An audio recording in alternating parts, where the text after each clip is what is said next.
Alrighty, howdy ho folks. Multiversal Medium here for another episode of Delusion. So, last episode we're dealing with the fact that Caxton Frost lost all of his memories, apparently, and only dreams about them.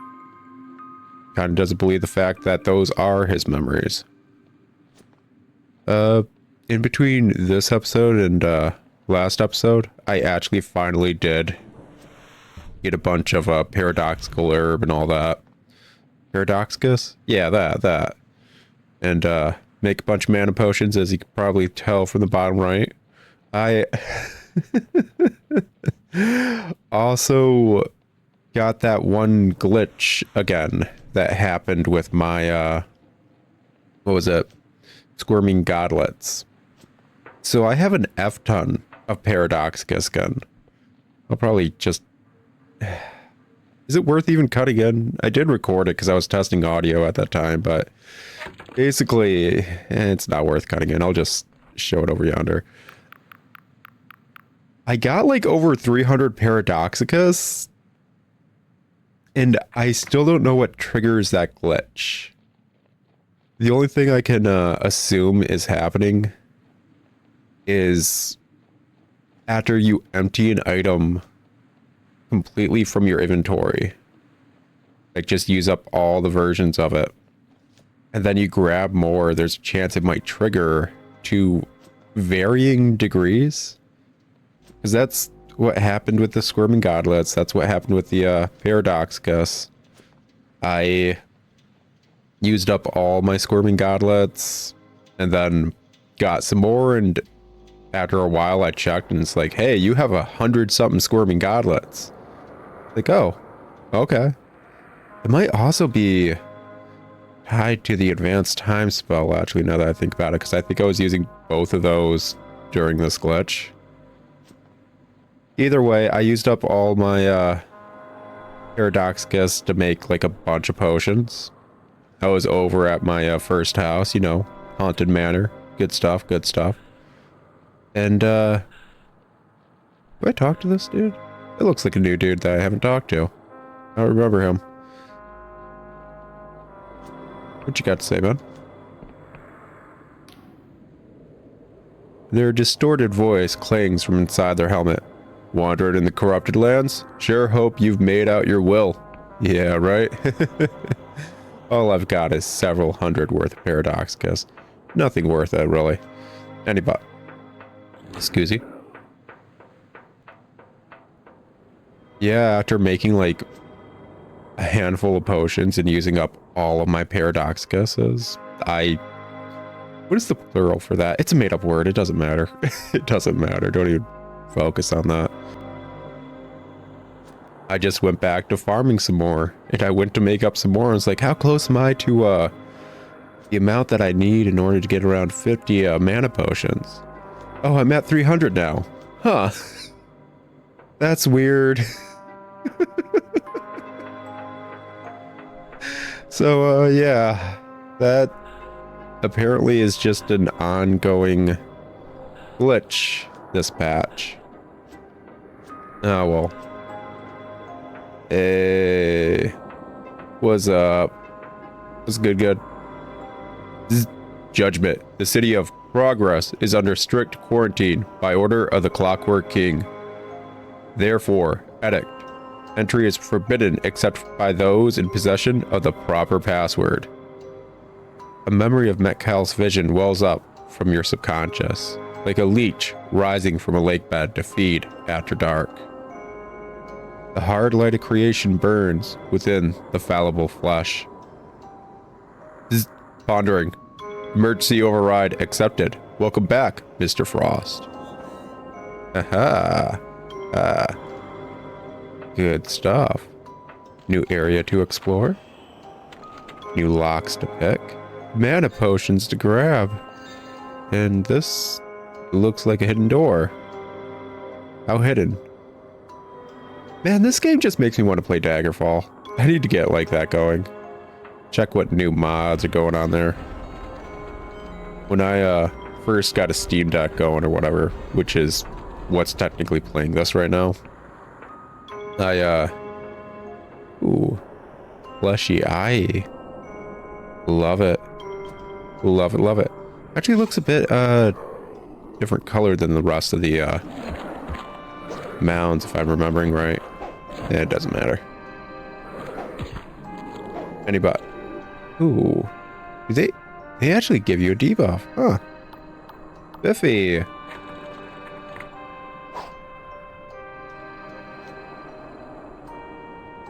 There we go. That's the button. Any bot. When I first got my Steam Deck or whatever, one of the first things I did was put Daggerfall Unity on it. Because people are taking the time to get Daggerfall working on modern consoles. Or should I say modern PCs. And it runs beautifully on a Steam Deck, so you can play it portably. Ooh, what do we got going on here? Attention all citizens. The city of Progress is where our glorious kingdom is forging the future with our own hands. Exciting opportunities are available for... Dude, can y'all not? Like, seriously? Can y'all not? Get out of here with your nonsense. Actually, yeah. Freaking... being able to hit multiple enemies is actually really nice. I don't usually fight enemies in this game. I just figured it'd be annoying to explore this place with all the enemies running around. But yeah. Yes, I'm going to kind of sort of keep up with the Claymore. It's really nice for annoying enemies. Anyways, back to this. Exciting opportunities are available for wire weavers, phosphorus whiskers, steam lathe and drill press operators, compressed air workers, hazard pay applies. Infrahole root engravers must be shorter than 4 feet 11. A little short kings, man. Get your jobs. Void fumigators and death-malizers. Long live the king. Century 0, year 19, month 6, day 59. Except, okay, cool. Cool. Oh, finally, we're seeing the bike out in action. Awesome.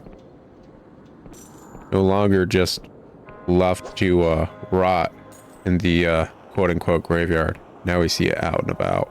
And actually some corpses. That's interesting considering what happened here. There are actually just some dead bodies that didn't corrupt. Color me surprised. Anybody, yeah, Daggerfall Unity, a lot of fun. But I've never fully, like, dived into Daggerfall at any point. It and Elder Scrolls Arena are probably the 2 games I've touched the least in the entire Elder Scrolls series. Ooh, this is a candy.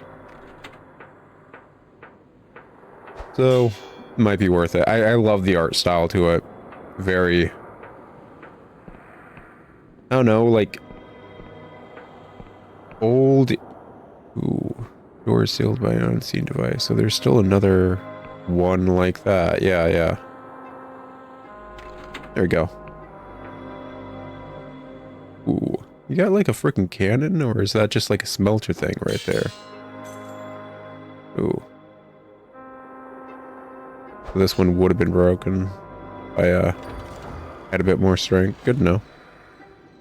Emberian spectacles. Ancient spectacles that highlight lore objects. These Emberian eyeglasses are remarkably well preserved. Cipher magic has been engraved into their intricate mechanisms to reveal magical objects that could be manipulated. Okay, cool. So basically they just point out little switches like those ones. Okay. Yeah. Not a bad thing. Honestly, I'll keep that in mind when I need them in general. Anyways, the graphics for Daggerfall are very dated, but stylized enough that I actually like it. And I don't know, I guess it kind of feels like Delusion. I don't think these graphics are inherently bad. And I don't think the graphics for Daggerfall are inherently bad. I think, oh, cool. Top of a torso. Haven't seen one of those before. Usually see the entire skeleton.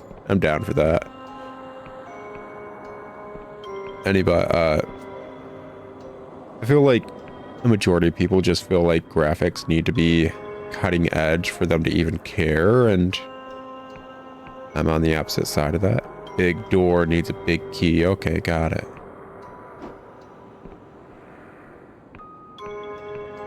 So yeah, that's the long and short of it. Anybody, I think I've talked about this in every other series. I can't remember if I talked about it in Delusion yet. But, so further down this way will lead us to the, entrance of progress, yeah? Yeah, good stuff. Okay. Got another door that obviously needs a key. Got a pressure valve. Ooh. Got some clockwork nonsense going on over yonder. Anyway, I talked about this basically in every other series thus far, and I'll talk about it after reading this. Dear Sis, I am once again dictating this letter to Wee Faisal, and if he screws it up, you must tell me, and I'll box his ears. Probably you will never get this, but it makes me feel better to imagine you reading it, so here goes nothing. Oh, it's I am once again. Yeah, because a kid is writing it. This is actually kind of cute, besides the obvious child abuse and the way that made Beethoven go deaf. Okay, thank you for asking around about all the guns that the king was having us make. I still think the king is preparing for war, but if even your machinist friend doesn't ken about it, and maybe I am just talking shite. Unfortunately, since your last letter, we have bigger problems, and I fear we are royally screwed. I reckon you have probably heard about corruption, even though we are not supposed to talk about it. Well, now this whole town is full of it, and nobody is allowed to leave. It feels like I'm reading something from Smile for Me. As the main villain of Smile for Me just wrote everything like this. Oh well. The royal factor plus most of the machinists are dead. Apart from that wee C word. Pew spelt P-U-G-H.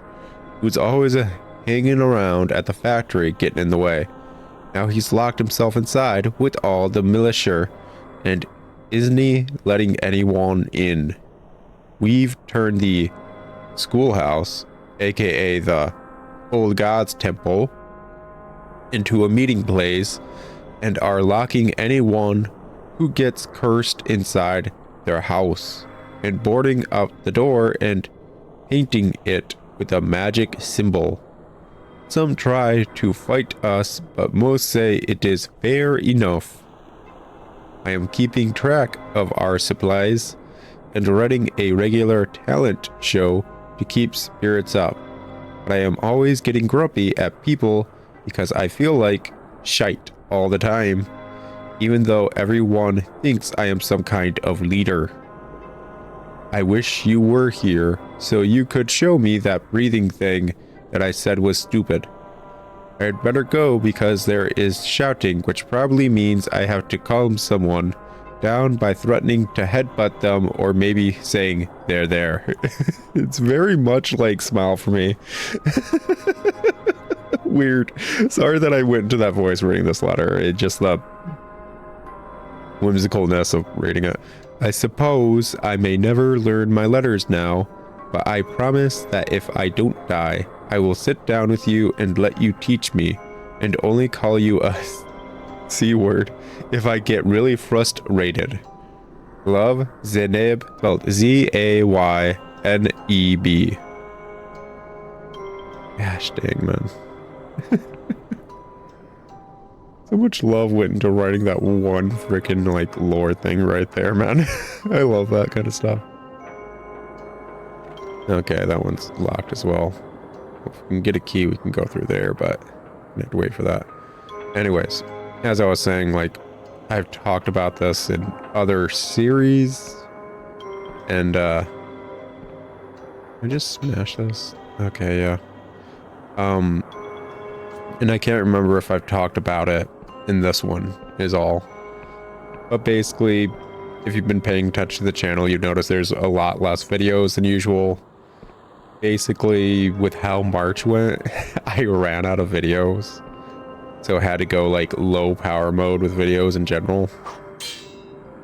Kind of only focus on the ones that didn't have any sort of conclusion and upload those. So basically, as of now, I'm only consistently uploading Delusion.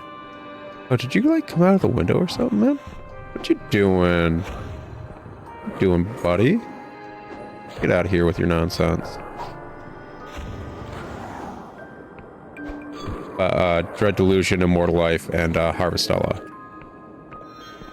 Ooh, Elixir Spellcast. Nice. Fancy. Funky. Eyeballs, even funkier. Anything beyond that just isn't going to be consistently coming out, or maybe on hiatus. Like Silent Hope reached arguably a stopping point. I intend to pick it back up, but that's down the road. These ones, well, I know if I put down Harvestella, I'm never picking it back up. I do not like that game. I like making fun of that game, all well and good, but the game itself kind of effing sucks. So it's like, no, I need to hold out and keep recording this. Otherwise, I'm never going to finish this. And if I can help it, I don't like leaving unfinished games on my channel.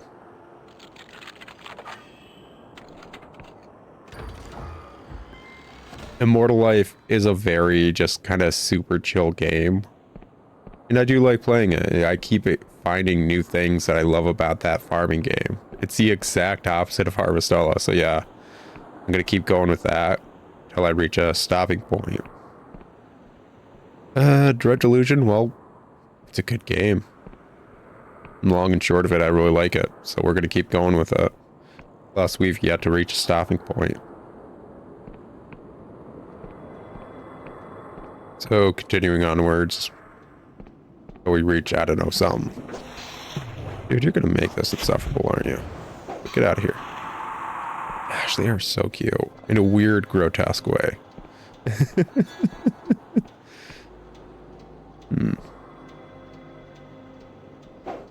Piece of candy? No piece of candy. Okay. Anybody. So yeah, just low power mode for the channel as a whole, as I was saying in other series. Trying to get back to the daily nonsense, the maybe even twice daily stuff after a while. It's just got to be held off for a minute while I get more content going.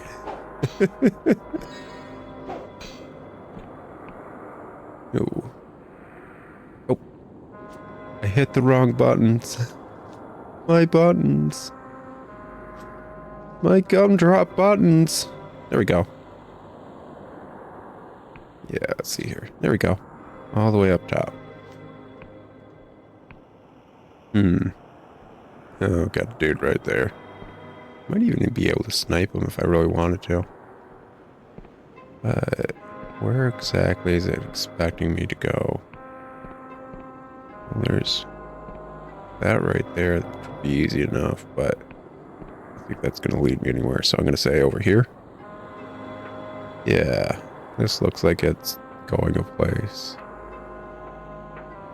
Anyways, that's stupid channel update nonsense. If I already mentioned that in this series, sorry. Kind of hard to keep up with how many series I've mentioned it in. I walk along. Nope, I can't. Okay. Should have made that jump. Arguably, can I make it from here?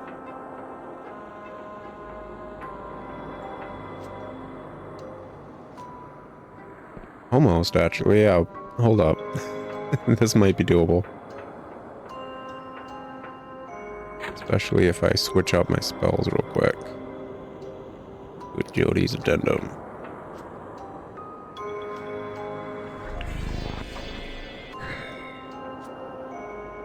There we go. Gosh, dude. This freaking spell makes this entire game feel amazingly different, and I kind of effing love it. Like, look at how fast that is. Oh, well. Kind of effing love Agility's addendum. Anyway, let's get back to the same old, same old. What do we got going on here? I feel like... So I know the first one of these we came across was legit like a dialogue tree with a persuasion like check. And I'm curious why they've never done that again with these. Because you come across them here and there, and it's like, why don't we just have a dialogue tree? It's like, did they just turn them into a charm check? Because I kind of feel like they just turned them into a charm check. Whatever. Citizens, emergency work rota. Citizens, Wong, Murray, Ustinov, guarding schoolhouse. Citizens, Hines, Rupke, Singe, Raza Ryan, street patrol. Citizens, Roth, Doyle, Filipovic, welfare checks and barricade maintenance. Citizens, Anwura, Surek duty. Surek duty? Citizens, Gallo and Kenzie, infirmary duty. Citizen Muir, quartermaster and talent show MC. Okay, cool. I like how I can just accept that. Okay, well, let's see what's up here, I guess. Honestly, like, get out of here with your nonsense. This feels so different compared to every other main zones, like main quest dungeon, because this one feels like a proper dungeon. It feels like we're properly exploring like a dungeon slash area to a large degree, whereas, oh nope, still need a key. Okay. Let's say the Imberian ruins we checked in Hollowshire or whatever. It didn't really feel like much. The area we checked for the Duchess's daughter or whatever didn't really feel like much. They were just kind of whatever, both of them. This one feels proper, like we're properly exploring down some various avenues. And it feels nice. I like it. I like it a lot, actually. Like it a whole deal more than the usual we're dealing with. So, I mean, arguably with Agility's addendum, I think I could probably get onto those two roofs. Question is, why would I want to? Like, what do I exactly gain from going roof to roof? I know this game would arguably offer me something, but I'm curious if it's even worth it, because we might just have an easier way of getting on those roofs. So, we'll just keep exploring as we're going. Oh, nope. Apparently not. I thought this was going to keep going forward. Apparently not.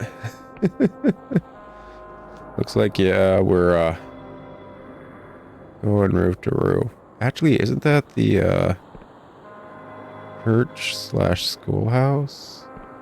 It's locked. Is there a way in from the top that I should be doing? Maybe? Just maybe? I like that. He's just like wiggled around to face me. That freaking dude. Okay, so... yeah, that's that way. Pretty certain I'm gonna have to find a way into this building at some point. Just don't know how. The game would not demand you have agility's addendum or something else along those lines. Just knowing how this game handles puzzle solving, it would not demand that. So there has to be another way forward besides just jumping around like this. And that's what I'm looking for.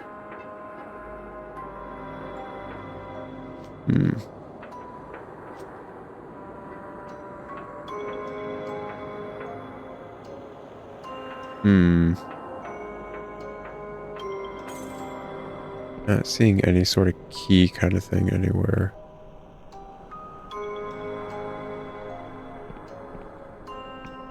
Oh hum, I say. Over the hills we run. We need to go to the other side of this at some point. As far as I'm aware, it's locked. Behind things like that. This leads nowhere.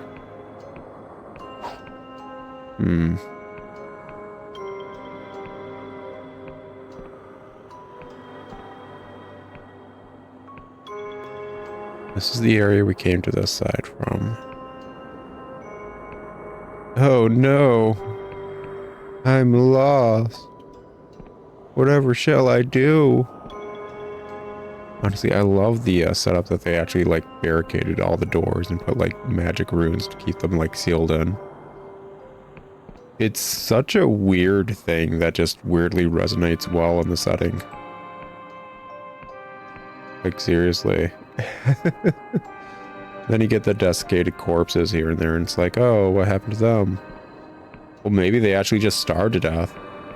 Something like that. Like, I don't know exactly why all these people who are not corrupted died, but not too much of a leap to understand why they may have. We can't go through here. Properly blocked off. We do need a key of some sort.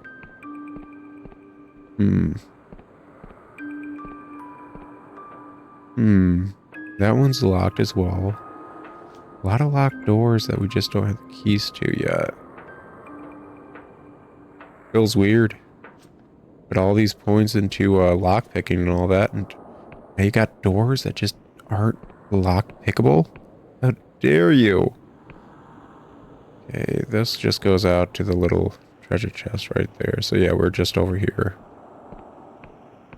This is right near the entrance where I was like, oh yeah, 2 desiccated corpses. How weird. How fancy. How funky. This is the entranceway. The area where I fought the 2. That's the area where I got the interactable. The allure items. Actually, no, screw it. Let's pop that on real quick.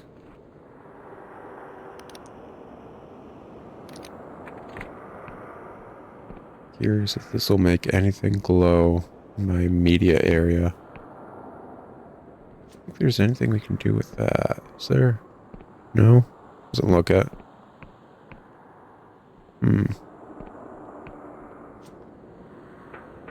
Here. Maybe? Trying to think. Because, like, once more, it's weird that there's a lead up onto this roof without an obvious payoff of where you should be going. Maybe over here? Well, this obviously led somewhere. What we got going on? Music box cylinder. A slender brass cylinder. Bristling with tiny needles. Designed to fit a clockwork music box. Horace Metcalf might know more. The early machinist imagined a new kind of everyday luxury. Bread for all, but roses do. Ooh, fancy. That being said, we are still kind of blocked from this. Uh-huh. Did I just sequence break? Whoopsie? Huh. Huh. I think I just accidentally sequence broke. Because I don't see a way of opening this. I was hoping this would have the key. Huh. Whoopsie? But I'll be right back, guys, because I think I need to use a return home spell. I know technically that's probably what we're supposed to be taking to Horace. Or should I say Caxton Frost or whatever. But I'm gonna go all the way back there and try to properly find anything I'm missing. You know me, I prefer to do a full sweep of an area if I can help it. Considering how many mana potions I have, and probably set on Paradoxicus for the rest of the game. I'll maybe even put on a little mind leech thing, go through the entirety of the area, see if I can't find anything. Anyways, pausing, and I'll meet you back there after I find something that seemed like progress that isn't me possibly sequence breaking.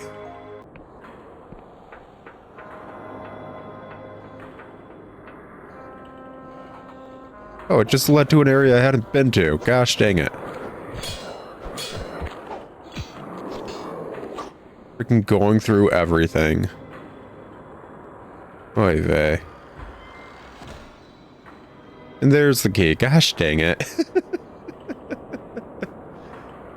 Triangle key. A heavy key with a triangular pin. Found in the corrupted city of Progress in the Clockwork Kingdom. Oh gosh dang it, I just completely missed out on this. That's on me. It's not even super hidden. I just knew I went over here. Apparently just didn't go up the steps. Okay, is that this one? Yeah, that's this one. Okay. Alright. Well, at least we now know you can kind of sequence break this stuff and skip the key. Elixir of Restoration, blah blah. Cool. If you guys ever just want to skip out on that key and don't need it.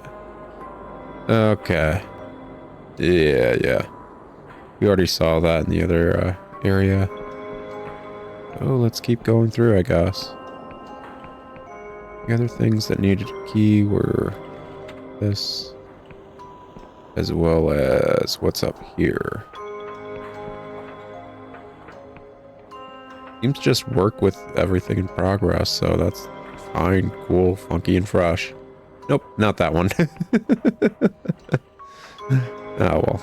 I'm certain we'll get the key to that if we properly explore and don't skip over one area like I just did for half the episode. Ah, well. Sometimes that's just how it is. You go through the motions and just kind of forget to double back after a second.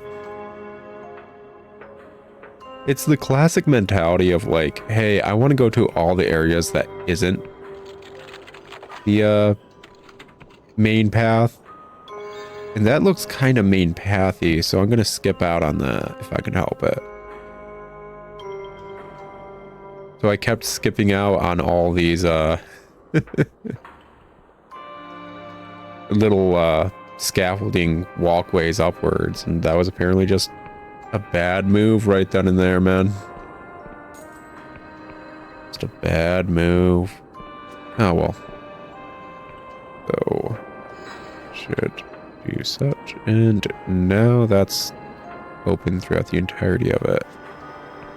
This is... oh, what's up, man?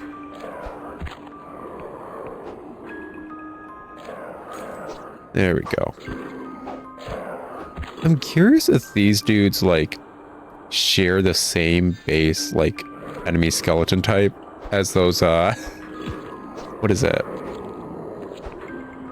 Monsters in Hollowshire that were blessed by Pagath.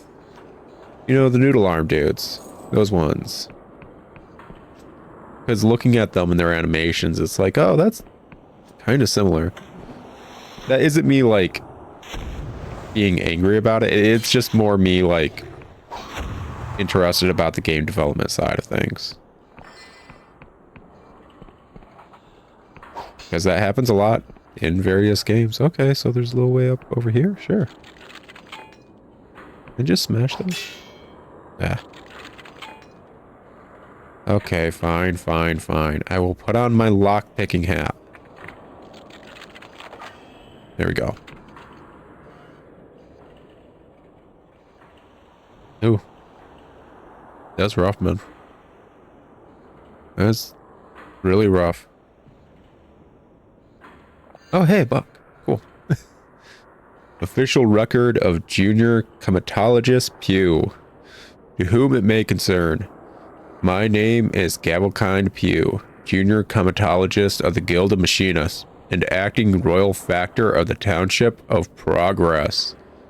Let this document serve as my official record of the town's final days and of my role in them, so that my colleagues may judge and learn. I shall pick up directly from Senior Comatologist Pinsky's last report to the King on month 1, day 31, shortly after invoking emergency power and putting the town under quarantine. S.C. Pinsky was himself taken by the corruption, leaving me, at the unripe age of 23, as the most senior and indeed only machinist at the scene. At that time, I was certain that the Clockwork King would be preparing a rescue force, despite my senior's warnings to the contrary. I therefore reasoned that the survival of guild personnel possessing vital intelligence about this new form of corruption was paramount. To that end, I ordered the militia to fortify the factory compound and bar access to the townsfolk, lest they bring the curse within our walls. Initial descent was peaceful. A lathe operator named Zeneb Muir negotiated with me through the fence, detailing the citizens' impromptu quarantine methods. From early reports of the corruption, I knew that these safeguards were fatally incomplete. But I did not share this information because it had been restricted by the king, and I feared punishment if I survived. By halfway through month 2, the citizens were desperate, having been progressively forced to abandon most of the town. There were several attempts to break into our compound, and I authorized our acting militia captain, in truth a young corporal, to take all necessary measures. Meanwhile, I continued my attempts to establish contact with the king, such as by modifying the factory's exhaust chimneys to flare at regular intervals. On month 2, day 41, I learned there would be no rescue. Its Majesty had finally pondered S.C. Pinsky's message, and its new orders, still addressed to him, were to stay put and prevent anyone escaping. Since I have nothing left to lose, by being frank, I will plainly state that this plunged me into a deeper despair than I have ever known. When the townsfolk at last battered down our doors, they found me in the foreman's office, trying to summon the will to drive a sword into my guts. It was Citizen Muir who saved my life. In her own robust fashion, she persuaded me that I was better off using my knowledge of sophistry and the king's machines to help refortify the compound, and hold out as long as we could. I was relieved to shrug off my now purely theoretical authority and submit to a more collective form of leadership. For credit, we lasted another 35 days. On the 36th day, our fences bubbled like boiling water, and every word we tried to say came out as incomprehensible song. The corrupted swarmed in, and most of us died, including Citizen Muir. The survivors retreated to the main gunnery tower, leaving behind the bulk of our uncontaminated food. Several conclusions follow from these events. Firstly, I recommend that Valentin Pinsky and Zainab be posthumously named heroes of the Clockwork Kingdom, and that the citizens of Progress collectively receive the Royal Commendation for patriotic labor. Secondly, I recommend that a committee be formed to investigate the reasons for this disaster, and that all junior machinists receive additional training in emergency leadership. Finally, I implore my colleagues to ponder the wider lessons of my fate. Given the limited information available to me at the time, my decisions were understandable, yet I am haunted by what may have been. With the factory compound's extensive cipher warnings, it is possible, albeit unlikely, that a large group of untainted townsfolk could have held out against the curse long enough to be rescued. Where would we be now had I trusted them earlier? Or if we had trusted all citizens with proper information from the beginning? The fall of Progress must prompt us to question every assumption we take for granted. The corrupted are hammering now on our walls and shutters. Our voices are drowned by the cacophony of hundreds of limbs on metal. I must forego further reflections and take my place among the defenders, to fight and die together as citizens of Progress. Long live the king. Gravelkind Pugh, junior comatologist. Century 0, year 24, month 3, day 29. Gosh dang, man. Gosh dang.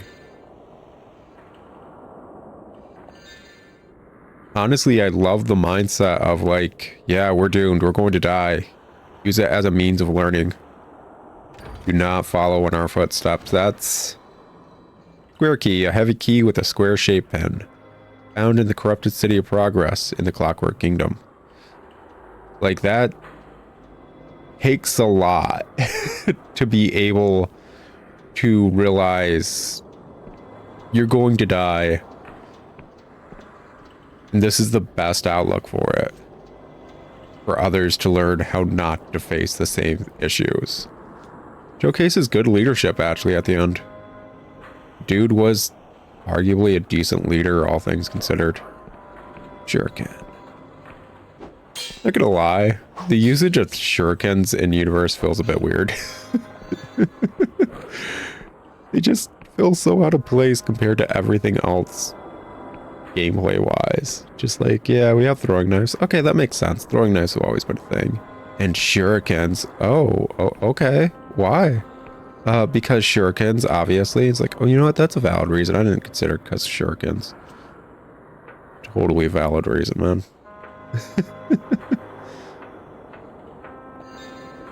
Anybot.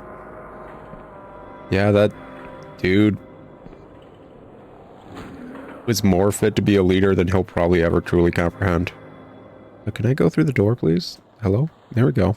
It's a big step. I wasn't able to do it. I had to jump. Makes me wonder how freaking tall my character actually is. Whatever. What you got going on, man? Okay. Why not?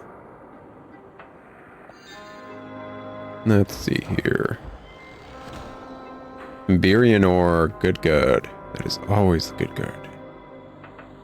Yeah. Let's see, I think the last thing we need to check out is actually up there. Square key would have unlocked that and gotten us the music box. So yeah, that was a pure sequence break moment that I don't know if people speedrun this game properly, but is probably used. Because yeah, that was arguably very easy to jump and do. Okay, what are we looking at? Bunch of hoopla, that's what we're looking at. Rare ring of health. Ooh. Boost the health of its wearer significantly. A genuine health ring from ancient Thwif. Expertly restored by a master jeweler. Despite its age, the potency of its enchantment is a testament to the advanced magic of the surface kingdoms. Oh, that's awesome. That legit is awesome. Because one of the first rings we picked up, if not the first ring, was the fact like, hey, yeah, these enchanted things were kind of mass-produced. This is a mass-produced one. So yeah, that's... That was around the tutorial area that we got that, actually. That is so cool and awesome. Pop that on. Let's go with this. And I guess Lockbug. Yeah. There we go. Alrighty. Now it's just a matter of getting back to Caxton Frost and popping on that music box. And yeah, it is a little cylinder kind of thing. I'm glad I actually called it. It being made out of brass is a bit different than I thought it would be, but yeah, just seeing that music box apparatus, it's like, oh, it's going to take a cylinder and it's going to be proper like this, this, and this. I'm just glad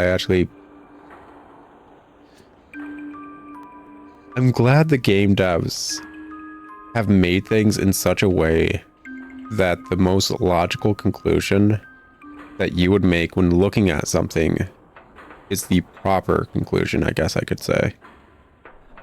But yeah. Yeah. Also, I am very curious why the heck the barns and stuff are just kind of floating, but that might not even be a corruption thing. That may have just been something they set up because they could. And let's be honest, if we could make barn houses float and just have scaffolding between them, we would. We totally would. It's totally something everyone in the universe would be like, yeah, man. Make those effing barns float, yo.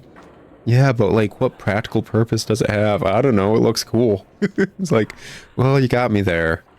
And I think everyone deep down is kind of just like, yeah, and I want something to look cool. Doesn't matter how stoic or like grumpy / adulty an individual is. They always kind of have their aesthetic leak through in some way, shape, or form. And it's what they think is cool. So yeah, I think a general consensus would be loading barns with scaffolding and connecting them is kind of cool, so why wouldn't we? Ah, well. I believe this is the way to Caxton's. Or at least Metcalf's. Same difference. Honestly, it is. Yeah, I'm pretty certain this is the elevator. Okay. Yeah, I am pleasantly surprised with the entire City of Progress, to be honest. I was not expecting it to be a more in-depth dungeon compared to the other areas for the main quest. Then again, that's kind of on me, because I explored everywhere beforehand for the main quest. So, the Emberian Ruin bit, it was only the locked area that didn't feel like a proper dungeon. Same with the Duchess and all that. So, can I just talk to you real quick? What a jolly horrid day. This is going to affect my dreams for weeks. A new dark direction for Horace Metcalf. That's what they'll say. Oh. I found this brass cylinder in a ruin. Do you recognize it? Why, yes, I do. Part of that old music box over there. I'm no good with devices, so I've never been able to figure out what was wrong. How did you find it? The box hasn't played in years. Alrighty. It's a music box of rare and intricate design. Its lid depicts pastoral scenes of ordinary mortals working and relaxing together, finely inlaid with iridescent chitin and mother of cloud pearl. However, there doesn't seem to be any music in it. Insert the brass drum you found in progress. You laboriously wind up the mechanism and then release. As the cylinder turns, its needles pluck the teeth of a steel comb, and a tender, twinkling music begins to play. It's a haunting tune, somehow familiar and ethereal all at once, like a lullaby from time's own beginning. You feel a shiver run up your spinal cord, and the hairs on your arms prick up. Behind you, a porcelain teacup smashes on the floor. Metcalf gazes into nothingness. His eyes half closed. His breathing is slow and gentle, as if he is sleeping. Mr. Metcalf? Mr. Metcalf? Are you all right? Wave your hand in front of his face. Poke him. I'm not going to be mean. Mr. Metcalf, are you all right? He does not respond. Wave your hand in front of his face. Quick as a flash, he jerks awake and grabs your wrist with surprising strength. I wouldn't be surprised by that. That's what I was expecting. No! Frantic eyes dart around the room before coming to rest on you. His breathing is sharp and shallow, like he's just survived a fight. You blooming idiot. You've ruined my cover. Caxton Frost, I presume? What do you mean your cover? You mean I saved you from the king's brainwashing? Caxton Frost, I presume. Frost glares at you. You think I want to remember any of that mess? I did this, you nincompoop. I erased my memories. It's the only thing that's kept me hidden from the Clockwork King for all these years. The only thing protecting Samuel. Now you've gone and ruined it all, you winking artichoke. That's interesting. Seems I still can't swear.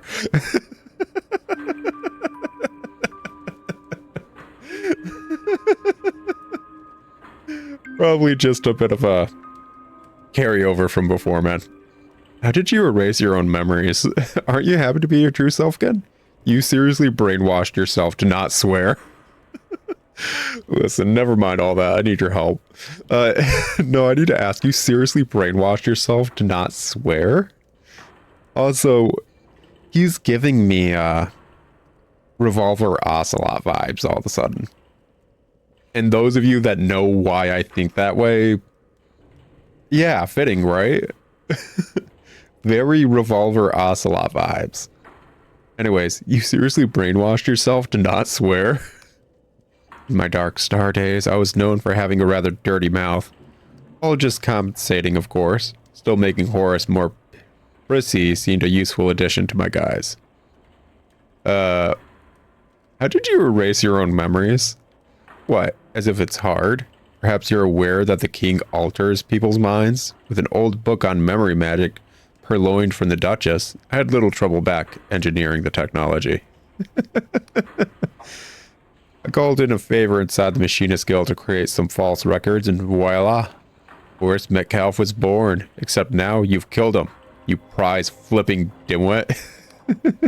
Aren't you happy to be your true self again? He squints at you. You really don't get it, do you? I liked being Horace. Nobody ever shot at Horace. Nobody tried to throw him off of a skyship. Nobody ever put a flipping typhus under his bed for beating them at cards.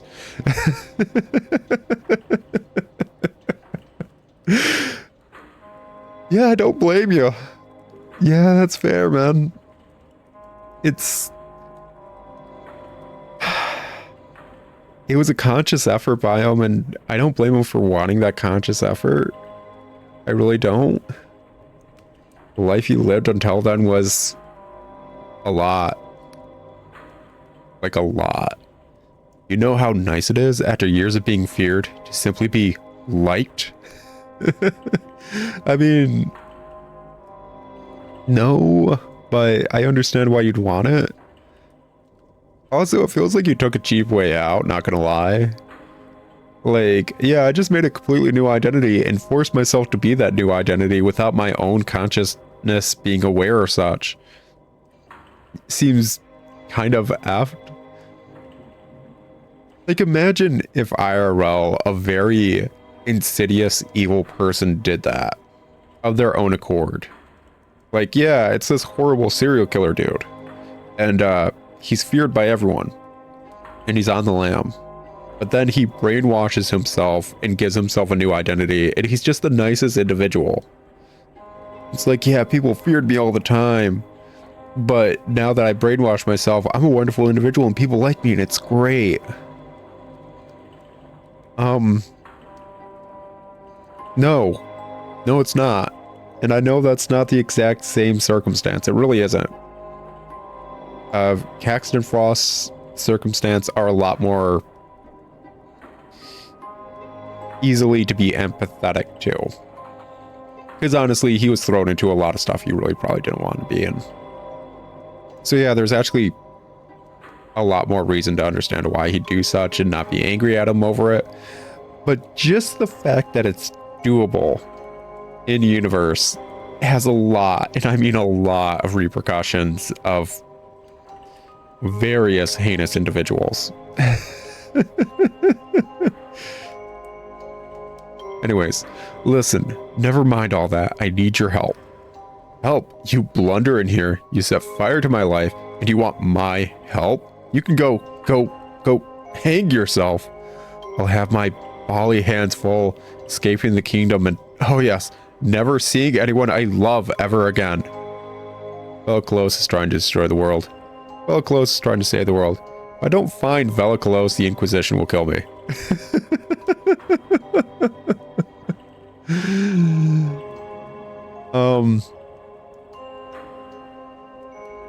Let's see here. I still am not fully certain how I'm going to lean towards the whole, like, Velocalose bit. The world's pretty effed up. I don't think that constitutes remaking it. Especially because it was effed up a bit more towards her. It was good for other people, but she wants to remake it because it was effed up towards her. I don't know how to perfectly lean one way or another, but the fact of the matter is, if I don't find Velocalose, the Inquisition will kill me. Frost's brows rumple as he listens to your explanation. Well, it's begun. Vela's great work. Has she already gone to the Underlands? Yes, but we can't get to her without you. Yes, to something called the Cradle. So you are interested. Yeah, to something called the Cradle. He shakes his head. Not my problem. If you found me, it's only a matter of time until the king finds me too. I must put my affairs in order and depart immediately. You followed Vela for years. How can you just walk away? You helped Vela build her army. How is she not your problem? I mean, both are valid. I can understand just walking away. He wants to be done with it. So, like, I don't think that's a valid way of convincing him. He went to such a degree to get away from it. He didn't want to deal with it anymore.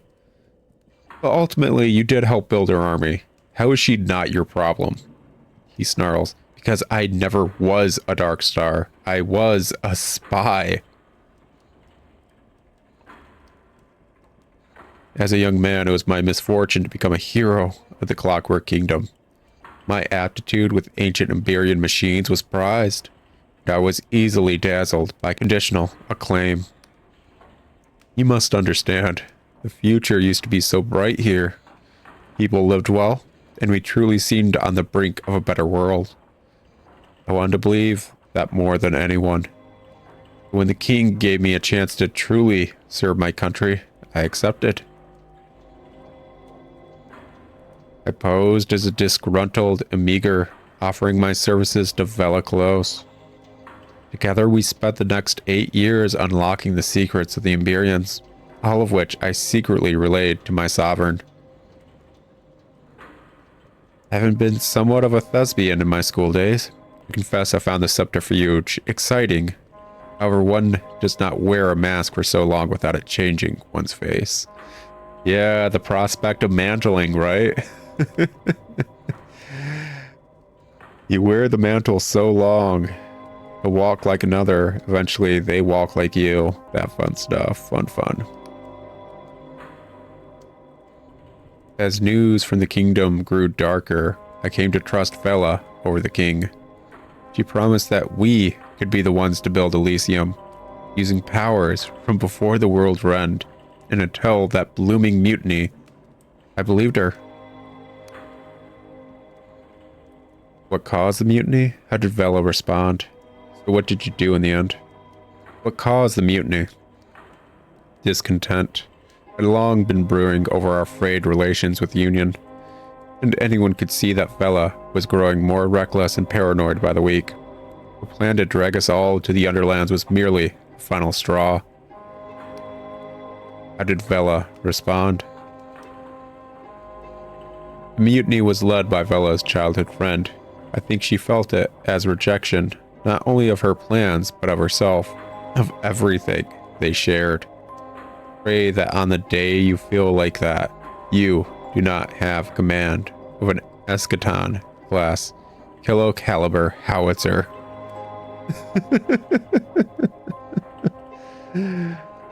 So what did you do in the end? I fought for Vela that day, but my faith was broken. I'd lived through enough purges and coups d'etats in the king's early years to know a tyrant when I saw one. Still, my mission stood, or so I thought. As it turned out, my next orders would be my last. The king wanted me to steal Vela's treasure map, to betray the only people I'd ever felt truly at home with, and deliver untold power to an increasingly callous despot. Yet, what was my alternative? Betray my homeland and hand that power instead to an increasingly cruel and unstable outlaw?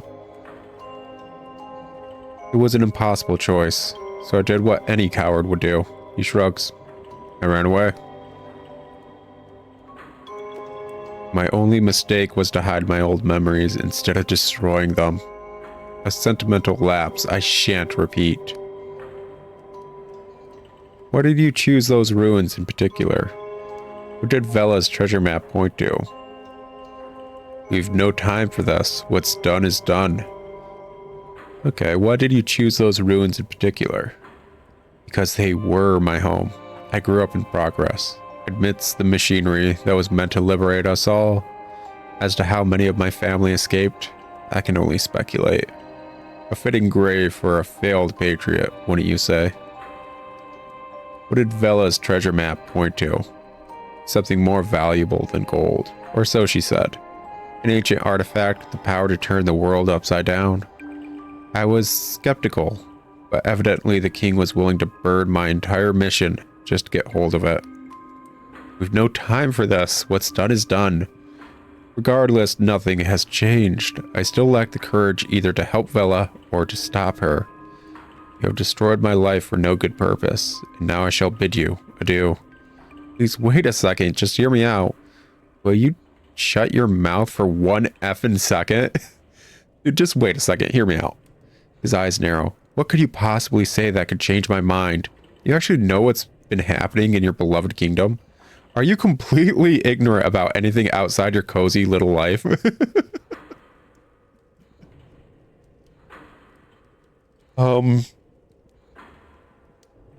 Like...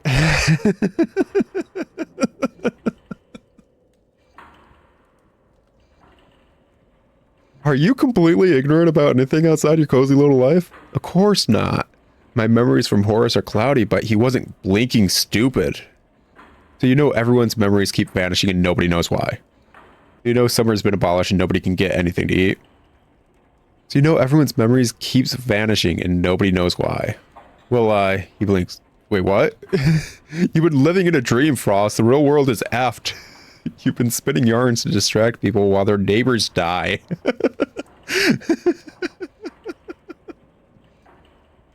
We gotta go with the freaking, like, the real world is effed. Confound you. Do you think I flippin' know? That's why I wanted to be Horace. The world needs you to be Frost now, please. Hiding from your past won't make it go away. I see. You'd bury yourself in a small comforts while the world is rent anew.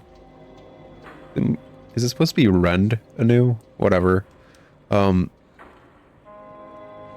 world needs you to be Frost now. Please. There's a long silence as you stare at each other.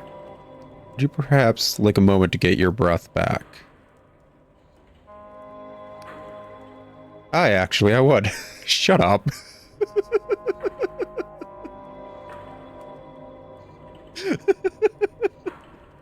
I love how much of a D-bag I can be during these, like, brief moments. I really do. Shut up. Ross lets out a long, deep sigh. You're right, of course. I have been hiding. Hiding from the fear that my better world will never come to pass. No matter who's in charge, it always goes wrong, and yet I cannot bring myself to truly give up hope. At least for Horace, things were simple. Forget Vela, and forget the king. With what's down there, you could build that world yourself. You've seen where these grand ideas always end. Let's stop Vela from dragging everyone down with her.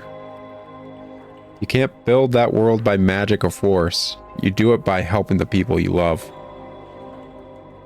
I mean, I honestly vibe with that bottom one the most. I don't know if it perfectly fits the setting, but that's my general view. You can't make a utopian Elysium, whatever, by rending the world and tossing it into the muck, reshaping it to be what you want. That's what you want. Make a better world, you need to work with those you love and be empathetic to those you dislike. Through understanding others, you can work together with those others to build up into a better, brighter world as a whole. That being said, that is idealism. That is most likely not going to happen in any way, shape, or form in any setting. Arguably, you always need to use force to start forcing it into a better shape just to be able to do that. Like, let's say we go from a dystopian setting that's really horrible with a horrible regime or whatever. You kind of do need force to tear that apart just to be able to start with the being empathetic to others kind of setup. Either way, I'm still vibing with the bottom one a bit more. You can't build that world by magic or force. You do it by helping the people you love. Perhaps there is truth in what you say. It was always so easy to defer to other people's dreams, to trust the imperazio, and play the role I was given. Now the stage is burning, and half the audience are dead. All I wanted was a quiet life with Sam. Well, I don't need to know all the answers to know that's still worth fighting for. Can at least make sure Vela's treasure doesn't blow up the world, and figure out the rest as I go. And that's what we're all doing. However, that is not enough. I want a full Inquisition pardon. I want Union citizenship for me, Simul, and his family. I want 5,000 coins in silver bullion, and another 5,000 in fully assignable, non-revocable, promissory notes from all the Usurers Guild in Ryova. Yeah, I'll do what I can. Or I'll do what I can, man. Dude, do you think I have that kind of power? You're only a pawn? And tell your masters that if they don't promise it, they will wake up on the morning of their final assault to find me gone and all their machines dead. Fair, man. Vela always planned to hole up at the blinding light if things went pear-shaped. Since she is now in the wind, I would guess you have already captured the fortress. I'll make my way there. But first, Frost closes his eyes, taking a deep breath. First, I must say goodbye to Sam. I'd rather hoped we might get married. Perhaps even petition to adopt. Well, I suppose it'll have to wait. Sorry. I legit am sorry. Mole is struggling to put on a brave face on deep disquiet. I overheard your conversation. If Horace believes this is important, I won't stand in his way. But you bring that man back, safe and sound, understand? I don't care what nonsense you put into his head. I need him. I promise I'll do my best to keep him safe. Yeah, honestly, I will. You guys have a better setup than almost anyone else. I don't want to make you two give it up, but it's kind of necessary. It's no longer able to meet your gaze. That's all I can ask. I'll be praying to the king for you both. Yep. Okay. F and A, man. Okay, it's been an episode. I'll tell you what, guys. We're gonna call it here. Kinda obviously. Off screen, I'm going to walk back to my house. My wonderful house. Pop a save there, and I'll meet you guys. Was this locked before? I can't remember. Oh, right, Iberian nonsense, yeah. But I'll pop a save over there, and that's where we'll pick up next episode. Just over at my house. But until then, it's been fun. We've made a lot of progress, and I'll talk to you guys later. Ciao.